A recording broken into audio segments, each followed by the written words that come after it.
In today's Leeds news, Lampard could be in hot water, Leeds record breakers, clean sheets the key, Harrison doesn't want Leeds return, and summer Spertsyan move touted.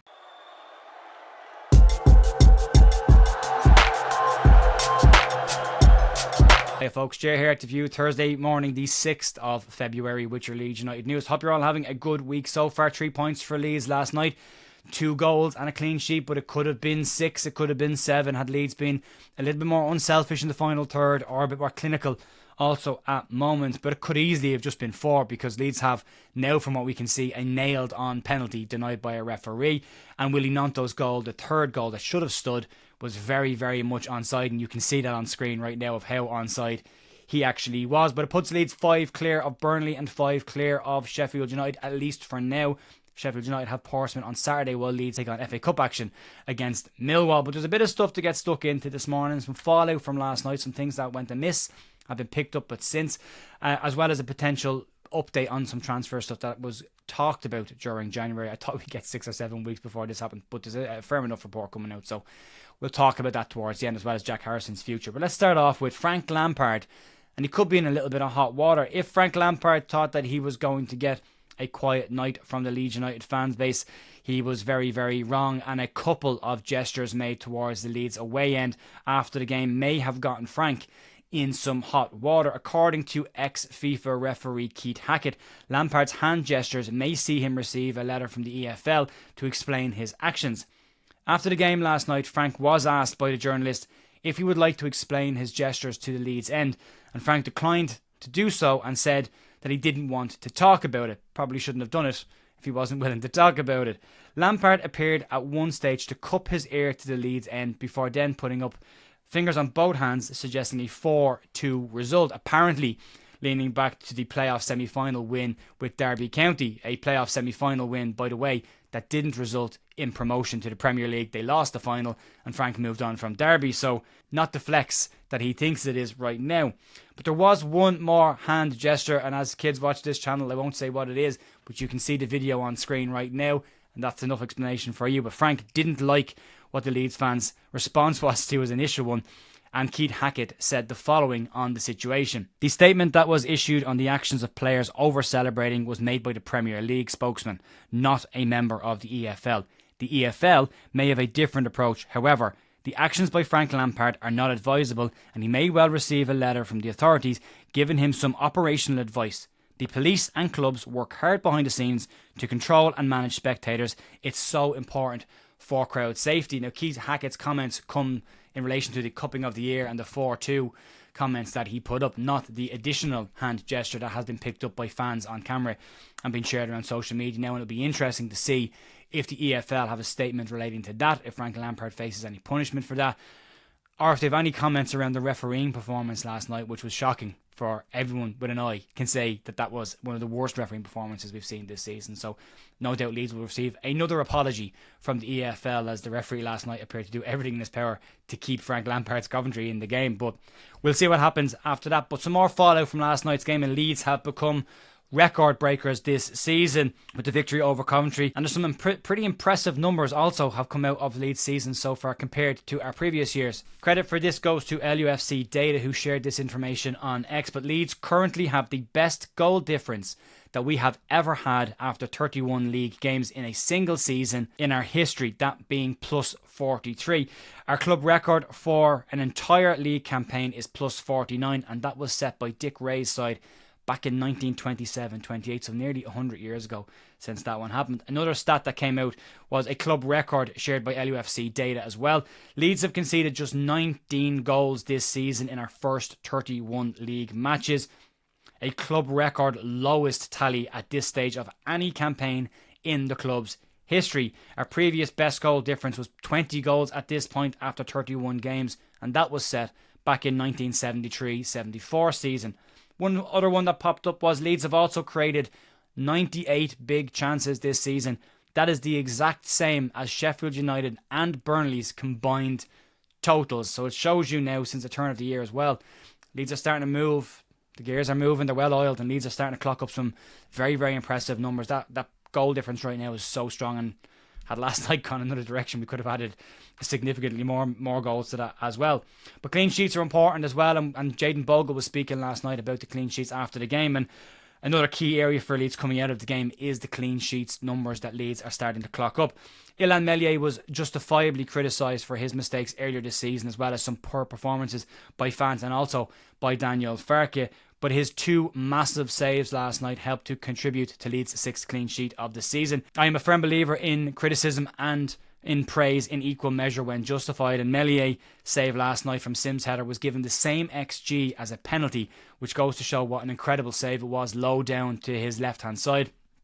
Very Gordon Banks-esque from way back. Daniel Farke knows that a solid defence can lead to titles, and Leeds are very much heading in the right direction. Leeds have now gone 6 games, as I say, without conceding a goal across all competitions, the best run the club has been on since the 1981 season. Jayden Bogle also commented on the defensive performance last night, although he did point out that Leeds probably should have scored a few more goals. But Bogle said the following: "It was a bit more difficult in the first half. They were compact, but we managed to find a way through. Obviously in the second half with the lead, it opened up a bit to create space for us. Another clean sheet, and when you keep clean sheets, you've got every chance of winning games. The more that we can keep, the more that we can win." As everyone knows and has been said before, goals win you games, defences, clean sheets win you titles, and Leeds are very much heading in the right direction. You've seen it with Burnley this season, how average performances and a lot of draws, but the fact that they're keeping clean sheets has kept them in the mix this season. Leeds will want to do the same to try and pull away from everybody else, but so far so good, and that the away record is starting to improve as well, and that was very much an attacking performance last night and not a defensive performance. Outside of all the misses, at least Leeds were attacking, and at least Leeds were creating a lot of chances, which was a far step away from what we saw against Burnley. Let's move on to one of the Leeds players who's been out on loan for the last season, and Jack Harrison's popped up again.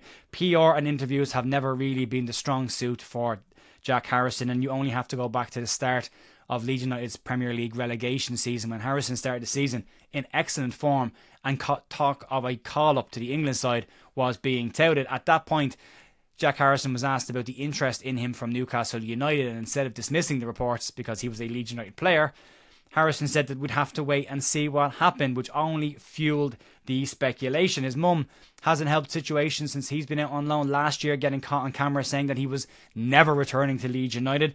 And Jack Harrison, in interviews last year himself, made it very clear that he preferred to not return to Leeds United. But he's been talking again, or I should say a report has come out today around Jack Harrison's future and what the player's preference is going into this summer. This season, Harrison has played 19 games for Everton in the Premier League and has yet to register a goal or an assist, so 0 goal contributions from Harrison. But with Leeds in touching distance of a Premier League return, a decision will need to be made on Jack Harrison's future. Harrison and Rasmus Christensen's loan release clauses do not apply when Leeds are in the Premier Division, so should Leeds get up, a quick decision in the summer will be needed by the 2 players who don't want to return to Leeds United. Reports today from The Athletic doing the rounds say that Harrison is doing all that he can to secure a permanent exit from Leeds and a move to the Toffees.